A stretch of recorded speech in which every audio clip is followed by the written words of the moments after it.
கலையாத கல்வி, குறையாத வயது, கபடு வாராத நட்பு, கன்றாத வளமை, குன்றாத இளமை, கழுவினி இல்லாத உடல், சலியாத மனம், அன்பு அகலாத மனைவி. இன்னும் சொல்லப்போனால் கும்பராசிக்கு சொல்லும்போது அன்பு அகலாத உறவுகள் இப்படி வச்சுக்கலாம். அன்பு அகலாத கணவன், அன்பு அகலாத பிள்ளைகள். வாழ்த்துற கூட கும்பராசிக்கு டிஃப்ரெண்ட்டாக வாழ்த்துனா தான் உண்டு. ஆமாம். அப்போ அன்பு அகலாத மனைவி, உறவுகள், கணவன், பிள்ளைகள் இல்லையா, இப்படி வச்சுருவோம். அப்போ எல்லாமே இந்த அம்பாள் கொடுப்பான். குறையாத செல்வத்தை கொடுப்பான், நிறைவான வாழ்க்கையை கொடுப்பான், 16 செல்வத்தை கொடுப்பான். ஒரு செல்வம் இல்லை, 2 செல்வம் இல்லை, தனம் தானியம் 16 செல்வங்கள் கிடைக்கும்.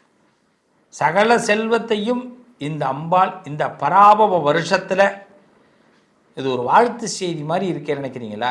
எஸ், வாழ்த்து செய்திகளை வாங்கக்கூடிய வருஷமாக இந்த பராபவ வருஷம் தமிழ் புத்தாண்டு கும்பத்திற்கு அமைகிறது.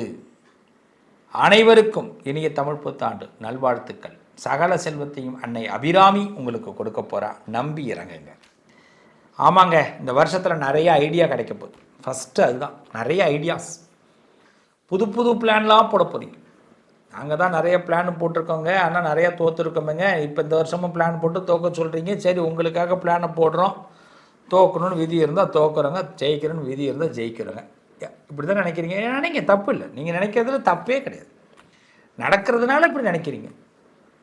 இதே தொடர்ந்து பார்த்துக்கிட்டு இருக்கிறதுனால இப்படியே நடக்கிறதுனால இப்படி நினைக்கிறீங்க, தப்பு இல்லை. நான் இப்பயும் நான் உங்களுக்கு சொல்கிறேன், நீங்கள் பிளானை போடுங்க, அந்த பிளான் படி நடங்க, நடக்கும், ஜெயிப்போம். அவ்வளோதான்.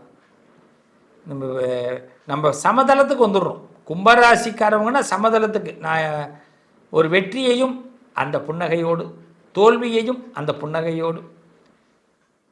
கும்பராசிக்கு புன்னகைன்னு ஒரு பேர் கூட வச்சுருக்கலாம், மகிழ்ச்சி. ஆமாம், எதை எடுத்தாலும் ஒரே பக்குவம் வந்துருச்சு. பக்குவம் பெற்ற கும்பராசிக்காரர்கள், இப்படி ஒரு பேர் கூட வச்சுக்கலாம். அதனால் புது புது ஐடியா உங்களுக்கு ஏற்படும். என்னங்க ஐடியா ஏற்படும் அப்படின்னா, யாரை எப்படி சமாளிக்கிறது, யாருக்கிட்ட எப்படி பேசுறது, யாருக்கிட்ட எப்படி பழகிறது, இதுவே உங்களுடைய பெரிய ராஜதந்திரம். இனிமேல் உங்கள் வாழ்க்கையில் எல்லா விஷயங்களும் சக்ஸஸ் பண்ண போகிறீங்க. நல்ல நண்பர்கள் ஆதரவு கிடைக்க போகுது, ஃப்ரெண்ட்ஷிப் ஆதரவு, நல்ல நண்பர்கள், வயசில் பெரியவர்கள், பதவியில் உள்ளவர்கள், மூத்தவர்கள், இது மாதிரி நண்பர்கள் கிடைப்பாங்க. அந்த நட்பு உங்களை பெரிய அளவில் வளர்ச்சியை உண்டாகும். பண லாபம் ஏற்படும். நீங்கள் ஏதாவது ஒரு பணம் சம்பந்தமான விஷயங்கள் இறங்கும்போது அது லாபமாக கண்டிப்பாக அமையும். அந்த பணம் சம்மந்தப்பட்ட யோகங்கள் கண்டிப்பாக அமையும். பணத்தை பேஸ் பண்ணி நீங்கள் இறங்குனீங்கன்னா அந்த காரியம் சக்ஸஸ். வேலை மாற்றம் கண்டிப்பாக நடக்கும். ஒரு வேலை எதிர்பார்க்குறேன் சார், எனக்கு அது நடந்தே தீரணும்னு நினச்சிங்கன்னா அந்த வேலை மாற்றம் கண்டிப்பாக நடக்கும். அந்த வேலை மாற்றத்தினால் உங்களுக்கு மிகப்பெரிய முன்னேற்றங்கள் கண்டிப்பாக கிடைக்கும். அதுக்கு அடுத்தது பார்த்திங்கன்னா, அந்த காலகட்டம் உற்சாகமாக இருப்பீங்க. நிறைய உற்சாகமான விஷயங்கள், நீங்களே உங்களை உயர்த்திக்கிறதுக்காக எண்ணம் வரும். நானே இனிமேல் இப்படி இருந்துக்கணும் அப்படின்னு. அது மாதிரி உற்சாகமான நேரங்கள். மதிப்பு உயரும். உங்கள் மேலே வச்சுருக்கிற ஒரு மதிப்பு கண்டிப்பாக உலக அளவில் உயரும். உறவுகள் அடிப்படையில் உயரும், ஊர் அடிப்படையில் உயரும்.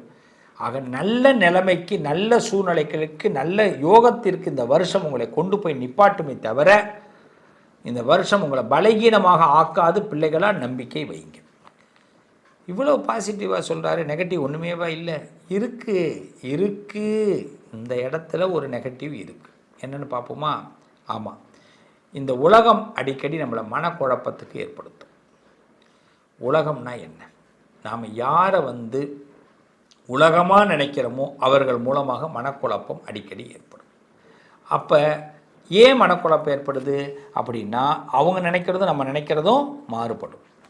அப்போ அவங்க நினைக்கிறத நாம் நினைக்கிறதா மாற்றிக்கிட்டோம் அப்படின்னா நமக்கு மனக்குழப்பம் தீந்துடும்.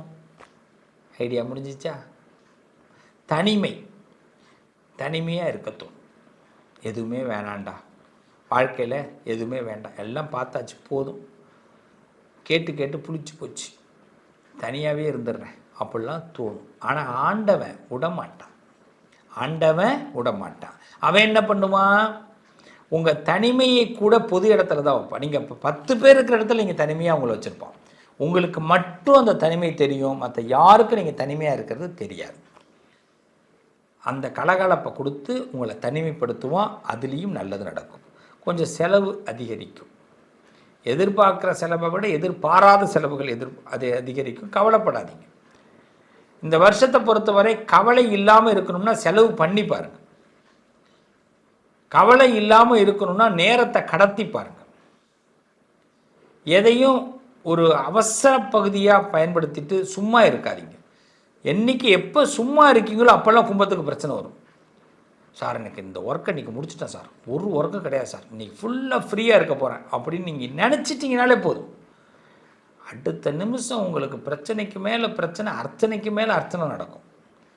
அட பாவமே, வேலை பார்த்துட்டே இருந்திருக்கலாமோ, அரை மணி நேரம் வேலையை முன்னாடி முடித்ததுக்கு இதுதான் தண்டனையா, பனிஷ்மெண்ட்டா அப்படி நினைக்கும் கும்பம். அதனால் இந்த இடத்துலலாம் கவனமாக இருக்கும். டைம் எடுத்து நிறைய டைம் ஒர்க் பண்ணுங்க. வீட்டில் வேலை பார்க்குறீங்களா, அந்த வேலையை நிறைய பொறுமையாக பண்ணுங்க. மகரம் கும்பம் ஏறத்தாழ இந்த விஷயத்தை கண்டிப்பாக செய்யுங்க. ஏன்னா சனி அந்த இடத்துல நமக்கு ஹெல்ப் பண்ணுறார், உங்களை காப்பாற்றுறார். சனி கெடுக்கக்கூடிய ராசி கிடையாது, கொடுக்கக்கூடிய ராசி. நிறைய அன்னதானம் பண்ணுங்கள். கும்பராசிக்காரர்கள் நிறைய அன்னதானம் பண்ணுங்கள். பிடிச்ச மாதிரி உங்களுக்கு என்ன பிடிக்குது அப்படிங்கிறத தெரிஞ்சுக்கிட்டு அதை உங்கள் மனசுக்குள்ளேயே வச்சுக்கிங்க. இந்த வருஷத்தில் ரெஸ்பான்ஸாக பேசுங்க. ரெஸ்பான்ஸ் இல்லாத இடத்துல பேசாதீங்க. பேசும்போதும் உங்களுக்கு ரெஸ்பான்ஸ் நீங்களே உண்டாக்கிக்கிட்டு பேசுங்க. ஒரு தகுதியை நாம் உருவாக்கிக்கிட்டு பேசுங்க. பேச்சில் தான் பல குழப்பத்தை அடிக்கடி சந்திக்கிறது கும்பராசி. அதனால் கும்பராசியை பொறுத்தவரை இந்த வருஷத்தில் நல்லது நடக்கிறதுக்கு பேச்சில் ரொம்ப கவனத்தை கொண்டு போங்க. நிறைய நல்ல மாற்றத்தை பராபவ வருஷம் கொடுக்கும். பராபவ வருஷத்தில் முக்கியமான பகுதிக்குள்ளே இப்போ தான் வந்திருக்கிறோம். இத்தனை விஷயங்களை இப்போ பற்றி ஒவ்வொரு ராசிக்கும் சொன்னோம். இந்த ராசியில் பிறந்த உங்களுக்கு இந்த விஷயத்தை பற்றி நான் பேசியிருக்கிறேன்.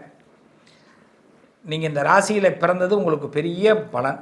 உங்கள் ராசிநாதனே உங்களை காப்பாற்றுவார். அதை முதல்ல தெரிஞ்சுங்க. உங்கள் ராசிநாதனே உங்களை காப்பாற்றுவார்.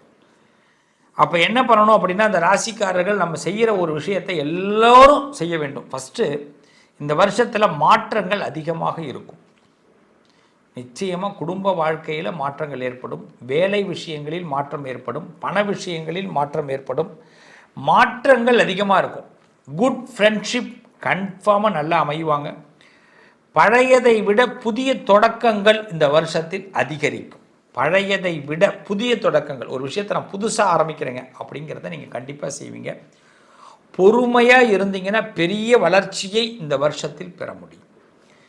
பொறுமையாக இருக்கணும். எல்லா விஷயத்துலையும் பொறுமையாக இருங்க. அது உங்களுக்கு பெரிய வளர்ச்சியை கண்டிப்பாக ஏற்படுத்தும் போது. அதே மாதிரி பார்த்தீங்கன்னா மன தைரியம் இந்த வருஷத்தில் அதுதான் உங்களுடைய மிகப்பெரிய முன்னேற்றம். தைரியத்தை வச்சுக்கிங்க. ஆன்மீகத்தில் அதிகமாக நாட்டம் எடுங்க. ஆன்மீகம், குரு மந்திரம். காலையில் எல்லாரும் ராம மந்திரம் சொல்லுங்கள். மாலை நேரத்தில் சிவ மந்திரம் சொல்லுங்கள். எல்லோரும் சொல்லுங்கள். இந்த வருஷத்தில் இதுதான் பரிகாரம். பராபவ வருஷம் அனைவருக்கும் மாற்றத்தை கொடுக்கும். அது உங்கள் ராசிக்கு மாற்றம் கண்டிப்பாக உண்டு. வளர்ச்சி கண்டிப்பாக உண்டு. பொறுமை இருந்ததுன்னா, நம்பிக்கை இருந்ததுன்னா இந்த வருஷம் அதிர்ஷ்டம் உங்களை தேடி வரும். அதிர்ஷ்டம் உங்களை தேடி வரும். நீங்கள் நம்புங்க, இதுதான் உண்மை. அதிர்ஷ்டம் உங்களை தேடி வரும். இந்த காலகட்டத்தில் அந்த அதிர்ஷ்டத்திற்கான தேவதைகள் உங்களுக்கு மிக ரகசியமாக அனுகூலத்தை கொடுக்க போகிறாங்க. இந்த வருஷத்தில் நீங்கள் ஒரு விஷயத்தை மட்டும் செய்யுங்க. தினசரி ஒரு சின்ன மேஜிக் உங்களுக்கு சொல்லி கொடுக்குறேன். முடிஞ்சதுன்னா இந்த மேஜிக்கை நீங்கள் செஞ்சீங்கன்னா டெஃபினெட்லி இந்த மேஜிக் உங்களுக்கு சக்ஸஸ் உண்டாகும். ஒரு 11 நிமிஷம் உங்கள் வாழ்க்கையில் உங்களால் ஒதுக்க முடியுமா?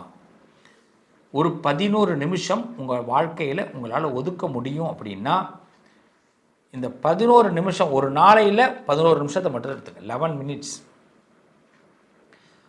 அதே மாதிரி ஒரு வாரத்துக்கு 48 நிமிஷத்தை எடுத்துக்கணும், 48 மினிட்ஸ்.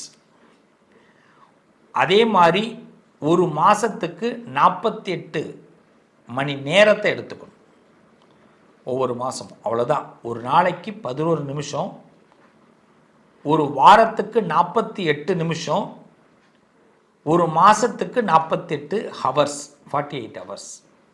இதை மட்டும் நீங்கள் ஒரு பிளானாக எடுங்க. என்ன பண்ண போகிறோம் அப்படின்னா, அந்த 11 நிமிஷம் ஒவ்வொரு நாளும் மன அமைதியாக இருக்குது. ஏதாவது ஒரு இடத்துல குளிர்ந்த இடம், உங்களுக்கு பிடிச்ச இடமெல்லாம் குளிர்ந்த இடம், அங்கே உட்காந்துருங்க. பிடிச்ச நேரத்தில் உட்காருங்க. கட்டாயமாக ஒரு டைமை ஃபிக்ஸ் பண்ணிட்டுலாம் உட்காந்திங்கன்னா அது பிடிச்சதாக இருக்காது. ஒரு 10 நிமிஷம் கரெக்டாக, ஒரு 15 நிமிஷம் டைம் கிடைக்கிது, அதில் ஒரு 11 நிமிஷத்தை எடுத்துக்கிறோம். கால்குலேட்டர் எடுத்துக்கிறோம், அதை வாட்ச் எடுத்துக்கிறோம், இல்லை செல்ஃபோன் எடுத்துக்கிறோம், கரெக்டாக டைம் பார்த்துக்கிறோம். செல்ஃபோனை சுவிட்ச் ஆஃப் பண்ணிவிட்டு இல்லைன்னா ஃப்ளைட் மோடில் போட்டுட்டு அந்த இடத்துல ஒலி இருக்கவே கூடாது. நல்ல கவனிங்க, ஒலி இருக்கவே கூடாது. அதுதான் முக்கியம். கண் திறந்து பார்த்ததுன்னா வெளிச்சம் வெளியில் தெரியும். நம்ம பக்கத்தில் ஃபுல் லைட் ஹோல்டரில் உட்காரக்கூடாது. அந்த இடம் டம்மியாக இருக்கணும். ரொம்ப அதுக்குன்னு இருட்டாக இருக்கக்கூடாது. அந்த நம்மளுடைய ஒளி எப்படி இருக்கணும், நம்மளை கண் எரிச்சல் அளவுக்கு இல்லாமல் ஒரு 11 நிமிஷம் அமைதியாக எதையாவது ஒன்றை உற்று நோக்கி அப்படியே இருங்க. ரிலாக்ஸாக இருங்க. ஒவ்வொரு நாளும் 11 நிமிஷத்தை எடுத்துங்க. அந்த மனசை அப்படியே காம் பண்ணுங்க. அடுத்த நாளுக்கு இந்த மனசு இயங்கணும். இது அப்படியே தொடர ஒரு 11 நாள்லேயே பார்த்தீங்கன்னா, இந்த வருஷத்தில் முதல் 11 நாள்லேயே முன்னேற்றம் ஆரம்பிச்சிடுவீங்க. அப்புறமா இந்த 11 நிமிஷத்தை எப்படி கிடக்கணும் அப்படின்னா, இதை தொடர்ந்து செய்யணும். டெய்லி வாரம் 48 நிமிஷத்தை கொண்டு வரணும். அதில் ஒரு வாரத்தில் ஒரு நாள், எந்த நாள் வேணாலும் எடுத்துக்கலாம். அதுக்கு பிறகு 7 நாள் கழிச்சு தான். இந்த 48 நிமிஷம் ஏதாவது ஒரு விஷயத்தை மட்டும் சிந்திக்கணும். ஏதாவது ஒரு விஷயம், எனக்கு வேலை கிடைக்கணும், வேலை கிடைக்கணும், குழந்தை பெற்றுக்கணும், குழந்தை பெற்றுக்கணும், இடம் மாறணும், இடம் மாறணும், பணம் வரணும்னா பணம் வரணும், அதை மட்டும் சிந்திக்கணும். வேறு அப்பயும் செல்லெல்லாம் மியூட்டில் இருக்கணும், அதாவது ஃப்ளைட் மோடில் இருக்கணும். எதை பற்றியும் திங்க் பண்ணக்கூடாது. இந்த 48 நிமிஷம் மாதம் 48 மணி நேரம், அதாவது 2 நாள் உங்கள் லைஃப்பில் எல்லா விஷயத்தையும் இப்படி தூக்கி வச்சுட்டு ஏதாவது ஒரு 2 நாள் மட்டும் இந்த 48 நிமிஷம் யோசிச்சிங்கல்ல, இந்த 11 நிமிஷம் காமாக இருந்ததை 48 மணி நிமிஷம் யோசிச்சிங்கல்ல, அந்த 48 நிமிஷம் யோசித்ததை அந்த 2 நாள், அந்த 48 மணி நேரத்தில் அதுக்கான பயிற்சி எடுங்க, அதற்கான முயற்சி எடுங்க. கண்டிப்பாக வளர்ச்சி அடைவீர்கள். இந்த தத்துவத்தை மட்டும் தெரிஞ்சுக்கிங்க. இந்த வருஷம் உங்கள் வாழ்க்கையில் எல்லா விஷயமும் சக்ஸஸ் ஆக போகுது. ஸோ உங்களுக்கான கணக்கு இதுதான். இந்த காலக்கணக்கை தெரிஞ்சுக்கிட்டிங்கன்னா நிச்சயம் வெற்றி உண்டாகும். வாழ்த்துக்கள், நல்லதே நடக்கும். 11 நிமிஷத்தை மறந்துடாதீங்க, 48 நிமிஷத்தை மறந்துடாதீங்க, 48 மணி நேரத்தை மறந்துடாதீங்க. நல்லது நடக்கும். உங்கள் அதிர்ஷ்டத்திற்கான தீர்வு: கல்வி, பதவி, யோகம், தொழில் வளர்ச்சி பெருக. ஜாதகம், வாஸ்து, திருமண பொருத்தம் பார்க்கவும், பிரசன்னம் கேட்கவும். Positive lion doctor Sivasri Manikanda Sivam. தொடர்பு கொள்ள வேண்டிய வாட்ஸ்அப் எண் 7904137178.